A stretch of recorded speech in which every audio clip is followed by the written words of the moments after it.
Maharashtra superfast news चॅनलमध्ये आपले सहर्ष स्वागत आहे। खास सत्याची धार लेखणीची महाराष्ट्रातील ताज्या आणि वेगवान बातम्या पाहण्यासाठी आपल्या हक्काचे चॅनल शेअर करा, लाईक करा आणि सबस्क्राईब करा। धन्यवाद। उरण नगर परिषद उपनगराध्यक्षपदी रविशेठ भोईर। भाजपची ताकद वाढली, उरणात जल्लोष। उरण नगर परिषदेच्या उपनगराध्यक्षपदी भाजपचे रविशेठ भोईर यांची बिनविरोध निवड झाल्याने उरण शहरात आनंदोत्सवाचे वातावरण निर्माण झाले आहे। अनेक दिवसांपासून उरणच्या उपनगराध्यक्ष पदाबाबत चर्चा सुरू होती। अखेर या चर्चेला पूर्णविराम मिळाला असून उपनगराध्यक्ष पदासाठी एकमेव अर्ज आल्याने नगराध्यक्षांनी रविशेठ भोईर यांची बिनविरोध निवड जाहीर केली। निवडीनंतर रविशेठ भोईर यांनी माजी खासदार लोकनेते रामशेठ ठाकूर यांची सदिच्छा भेट घेऊन आशीर्वाद घेतले।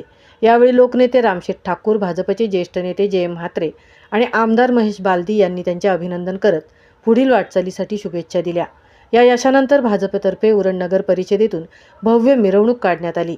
स्वामी विवेकानंद चौक, गणपती मंदिर चौक, राजपाल नाका, जरीमरी मंदिर, राघोबादेव मंदिर मार्गे मिरवणूक काढत आमदार महेश बालदी यांच्या संपर्क कार्यालयात तिची सांगता करण्यात आली। या मिरवणुकीत आमदार महेश बालदी, नवनिर्वाचित उपनगराध्यक्ष रविशेठ भोईर यांच्यासह भाजपचे अनेक पदाधिकारी व कार्यकर्ते मोठ्या संख्येने सहभागी झाले होते।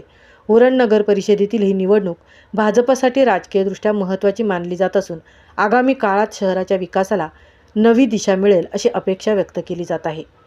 महाराष्ट्र सुपरफास्टसाठी विठ्ठल ममताबादेसह तृप्ती भोईर, उरण।